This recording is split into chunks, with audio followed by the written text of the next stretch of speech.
మా టీవీలు కూడా ఒప్పుకుంటారు, ఎందుకంటే వాళ్ళే చెప్పారు ఎన్నిసార్లు వేసినా మాకు టీఆర్పీలు వస్తూ ఉన్నాయండి అని. బట్ యా,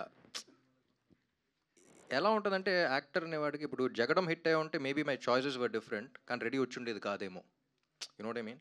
సో మన చేతిలో ఉంటుంది, మనకి ఏదైతే కనెక్ట్ అవుతున్నామో ఆ సినిమాలు చేస్తూ ఉంటాం. అండ్ ఎప్పుడు ఆడియన్స్ దేనికి కనెక్ట్ అవుతారో తెలియదు. నాకు ఇంకా గుర్తు, లైవ్ షోకి వెళ్ళా నా ఫస్ట్ 4 సినిమాల తర్వాత. దేవదాస్ బ్లాక్ బస్టరు, జగడం అంత ఆడలా, Ready blockbuster, Maska super hit. First 4 సినిమాల్లో 3 పాజిటివ్ ఉన్నాయి, ఒకటి మాత్రం నెగిటివ్ అయింది. కానీ అప్పుడు లైవ్ కాల్స్ ఇదివరకు ట్రెండ్ ఉండేది, మీకు గుర్తుందో లేదో. ఫోన్ చేసిన ప్రతి ఒక్కళ్ళు జగడం చూసి ఫ్యాన్ అయ్యాను అనేవారు. సో ఇప్పుడు హిట్, ఇప్పుడు జగడం అనేది హిట్ ఆఫ్ ఫ్లాపా?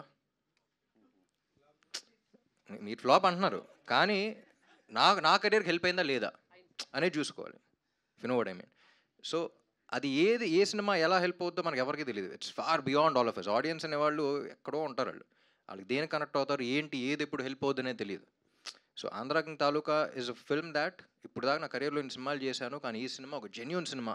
ఆనెస్ట్ కూడా చెప్పాలి, ఎంత బ్యూటిఫుల్ రిలేషన్ చెప్పలేకపోతున్నామండి. ప్లస్ ఇప్పుడు దాకా ఎవరు ఎక్స్ప్లోర్ చేయని పాయింట్ ఒకటి ఎక్స్ప్లోర్ చేస్తున్నాం, ఒక ఎమోషన్ ఎక్స్ప్లోర్ చేస్తున్నాం కొత్తగా. సో క్లైమాక్స్ ఇప్పుడు రాస్తున్నప్పుడు కూడా నేను మహేష్ అనుకున్నది ఒక mother and son, father and daughter అని చాలా సినిమాలు చూస్తాం, చాలా రెఫరెన్స్ పాయింట్స్ ఉంటాయి. ఈ సినిమా చాలా ఫ్రెష్గా ఉంటుంది. ఇప్పుడు దాకా తెలుగు సినిమాల్లో విన్న డైలాగ్స్ వింటారు దీంట్లో, ఎందుకంటే ఎమోషన్ అనేది కొత్తది.